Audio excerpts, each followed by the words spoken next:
We bring you the latest updates from the Pna Newsroom. President Ferdinand Marcos Jr. gets a good rating based on the latest survey of Radio Veritas. The survey reveals that about 25% or 1 out of 4 Filipinos rated the Marcos administration's first 100 days as good. 13% of the respondents gave an excellent rating and 11% gave a very good rating. On the other hand, some 22% of the respondents gave a poor rating, 21% gave a fair rating, while the remaining 8% were undecided. The survey was conducted from September 18 to October 6. Radio Veritas President Father Anton Pascual said the result of the survey will help the present government hear the voice of the people and guide it on what to do. Office of the Press Secretary, Officer in Charge Cheloy Garafil welcomed the clarification of the Chinese Embassy on the supposed blacklisting of the Philippines for Chinese tourists amid the prevalence of kidnappings and other POGO-related crimes in the country.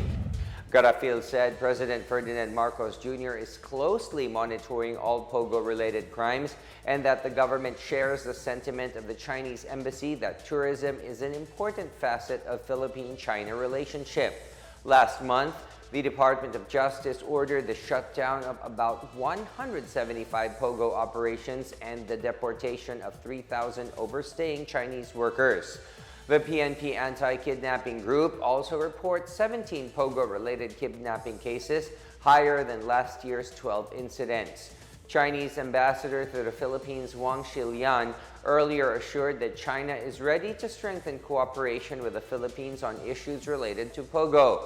He also said that the Chinese government firmly opposes and takes tough measures to combat illegal gambling. Nakita na natin yung paglilinaw nga ng Chinese Embassy at nag-post na rin sila ng official statement nila sa kanilang social media accounts. And we share the sentiment of the Chinese Embassy in the Philippines that tourism is an important facet to our relationship.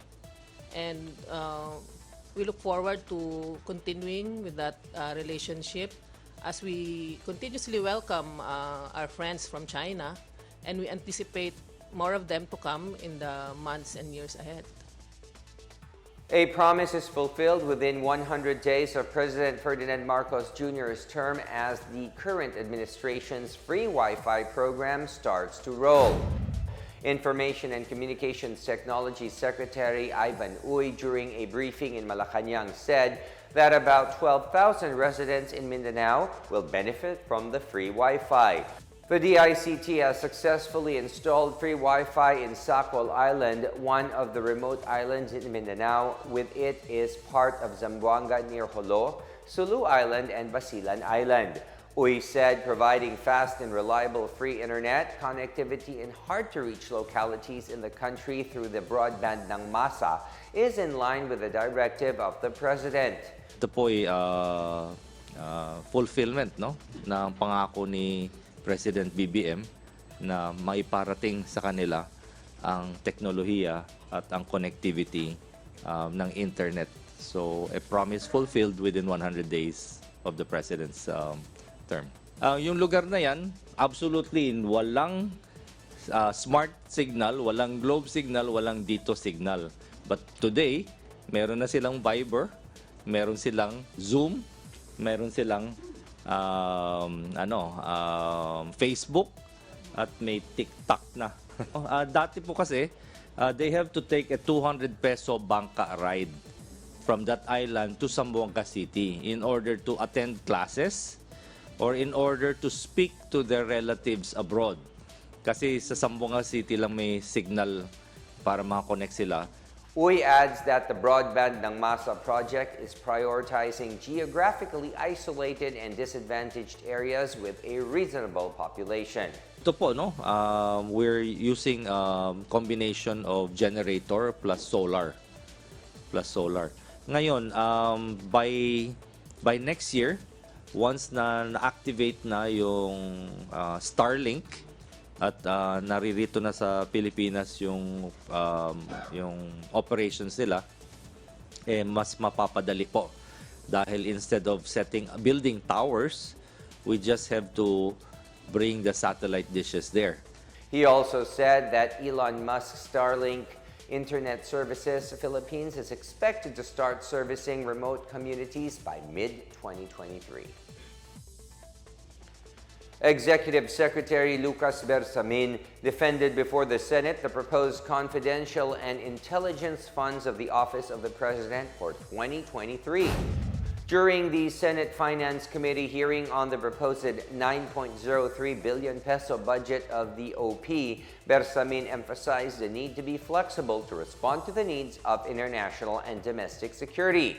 He noted that the funds that the present administration is using is similar to the past administration. Senate Minority Leader Aquilino Pimentel III earlier inquired whether the proposed confidential and intelligence funds is consistent with President Ferdinand Marcos Jr.'s 2022 to 2028 medium-term fiscal framework. The Marcos administration designed the 2022 to 2028 MTFF to attain short-term stability while supporting economic recovery and promoting medium-term fiscal sustainability. The Department of Social Welfare and Development is open to reviewing the Pantawid Pamilyang Pilipino program or 4Ps law. DSWD Secretary Erwin Tulfo agreed during the Senate Finance Committee hearing on the need to revisit the 4Ps program to see if the conditional cash transfer program is effective in alleviating poverty. Senator Amy Marcos said the government has spent around 900 billion pesos since 2007 for the 4Ps program, but only 97,000 have graduated from poverty. She said the 4Ps should be a pathway out of poverty rather than a short-term solution. Tulfo explained that they are implementing the Sustainable Livelihood Program and the Kapit Bisig Laban sa Kahirapan Comprehensive and Integrated Delivery of Social Services Program. The 4Ps provides conditional cash grants to poor families to spend on the health, nutrition, and education of children. And that is the latest and the biggest stories from the Pna Newsroom. For more news content, visit our webpage or head onto the Philippine News Agency's Facebook and Twitter accounts. We are also shown on the social media pages of the Office of the Press Secretary and Radio Pilipinas RP1. Stay tuned for more news updates. I am William Theo. We tell stories that inspire change.